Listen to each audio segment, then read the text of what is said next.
ये बच्चे को कुछ नहीं है, he is normal, he is just being lazy, ये एटीट्यूड जो है उसको चेंज करना है। You look ugly. You're not liked because you're weird. झापड़ मार दिया या फिर कुछ कर दिया। Why are you creating content? लड़के कभी रोते नहीं हैं। You talk like a 12-year-old. आप ऐसे दिखते हो, आप पतले हो, आपको कुछ नहीं आता है।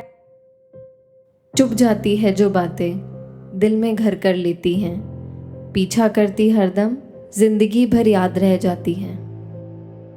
छोटे छोटे किस्सों में मुझे याद है कि जब मैं 6 साल का था तब से मेरा स्कूल में बुलिंग हुआ था। मतलब फिजिकली लोग मुझे कभी कभी पीटते थे, आधा से ज़्यादा पूरे सबके सामने मेरा मजाक उड़ाना। So when I started putting out myself on social media, some comments which I got that, you look ugly, or why are you creating content? कि मैं 5th में जो था तो उससे बाद में डायग्नोसिस के बारे में पता चला कि मैं को शायद कोई मेरे को, तो मुझे इतना पता नहीं चल रहा था कि कोई मुझे मार रहा है। तो मुझे ऐसा लगता है ये लोग शायद मेरी मस्ती कर रहे हैं, तो मैं शायद उनको एक मस्ती वे में ले रहा था। कोई वो पीट रहा है, कोई वो मार रहा है, तो तब मेरे को पता चला कि ये लोग शायद मेरे को बहुत दिक्कत कर रहे हैं। Neurodivergent people are at more risk for bullying because of their traits. Like neurotypicals don't find that normal. बदमाशी वो करते हैं देखकर मुझे अनदेखा करते हैं, दोस्त बन के खेलने बुलाकर सिर्फ फीलिंग्स के साथ खेल जाते हैं। I didn't have like such happy moments in school, like throughout, like till 12th. तो मुझे ऐसा लग रहा था कि मेरे लाइफ में भी कुछ बचा नहीं है, तो आई थिंक मेरे को स्पेस ही नहीं मिल रही थी। एंड मैं ऐसा डिप्रेस था कि शायद अब कोई आएगा, कोई मुझे बजा के जाएगा, हर कोई आके मुझे डांट के जाएगा, हर कोई मुझे गाली दे के जाएगा। दीदी की आंखों का तारा मुझे बेकार बुलाते हैं वो, समाज की आंखों में आवारा मुझे बेचारा बुलाते हैं वो। नज़रों से गिराकर कहते नज़रें क्यों नहीं मिला पाते हो, मैं कैसे रहूं जब तुम मुझे सिर्फ नकारते हो। They rejected me. So, the reason they gave me is you did not give any eye contact, you did not display any awareness. Basically, you're rejecting me for being autistic.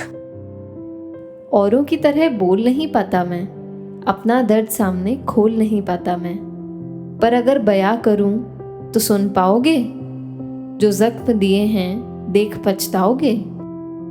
उनका अपब्रिंगिंग भी ऐसा हुआ है जहाँ पे घर वाले उनको कहते हैं कि तुम क्यों रो रहे हो, लड़के कभी रोते नहीं हैं, लड़के ताकतवर होते हैं, मर्द बनो। बिकॉज ऑफ हिज न्यूरोडाइवर्जेंस उसको चिढ़ाया जाता था, तो साथ में उसका बिहेवियर जो था उस पर भी असर होता था। और डरता था, बोलता नहीं था, उसको बच्चे लोग चिढ़ाते थे तो वो जवाब नहीं देता था।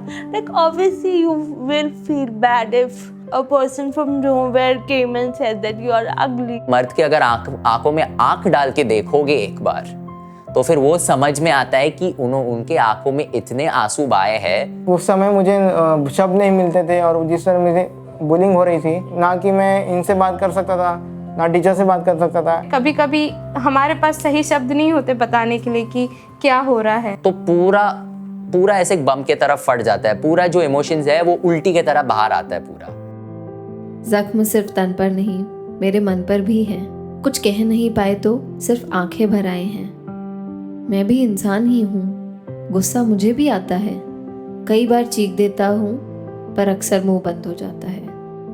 मैं यहाँ पे मुंह भी नहीं खोल सकता था कि बिकॉज मेरे साथ ऐसी चीज़ें हुई थी कि यहाँ के जो काउंसलर्स थे वो मेरे साथ बैठ के अंदर जो मैं पर्सनल चीज़ों बात कर रहे थे ना, तो जो मेरा दर्द जो बाहर निकला है ना, तो उसके बाद मेरे को बहुत ऐसा रिलीफ लगा हुआ है। आई थिंक अब मेरा कुछ तो होगा अच्छा। When I was being bullied, I just listened to a lot of music back then. I used to take all that rage and I would just take it out.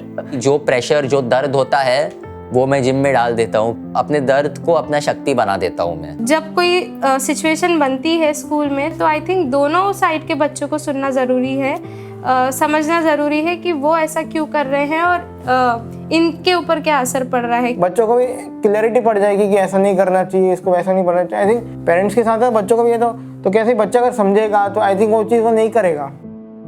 पर तुम भी मुझे हारे हुए लगते हो, कोई गम है जो छुपा रहे हो, किसी और का गुस्सा या छिपी हुई हार की कसर मुझ पर निकाल रहे हो। If any of your family members they're sad, if they are not opening up, if there is even a slight change of differences in their behavior, that means they are going through some kind of bullying or something is pulling them down. before the person commits suicide, we don't like, give much attention. It's only after the suicide we start feeling sorry for that person, that oh, we should have been there. Sit with them, talk to them what is going on in their life. I think एक transparent relationship होना चाहिए counsellors और teachers के बीच में, जहाँ वो खुल के इन सब चीज़ों के बारे में बात कर पाए, इंस्टेड ऑफ जस्ट कंप्लेंट लिख के भेज दो, पेरेंट्स को बुला लो और रेस्टिकेट कर दो. Especially for kids with autism also, I feel they're the most vulnerable to bullying. क्योंकि आधा से ज़्यादा who are bullied are kids with disabilities who get bullied because they are unable to fight back.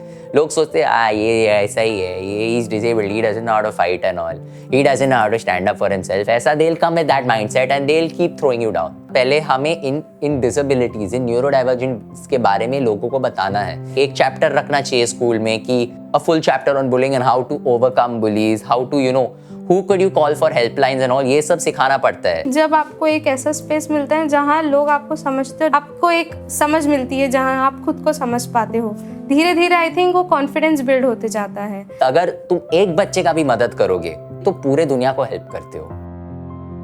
मन ही मन झुलस कर थक जाऊंगा मैं. मेरे सब्र की परीक्षा मत लो, टूट जाऊंगा मैं. मदद मांग रही हूं, सुन लो अब मेरी.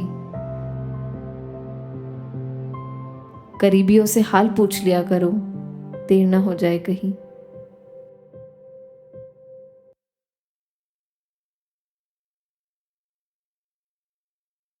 अगर आप बुलिंग फेस कर रहे हो तो किसी भरोसेमंद व्यक्ति को बताइए, जैसे आपके पेरेंट्स है या काउंसलर्स है या टीचर्स. अगर आपका बच्चा बुलिंग के बारे में कंप्लेंट करे तो इस बात को हल्के में मत लो और इस बात का हल निकालने में मदद करो. Bullying can leave lifelong trauma. Asking for help is the first step to stop bullying. If you like this video, please like, comment, share and subscribe to Developmental Disabilities India. Thank you.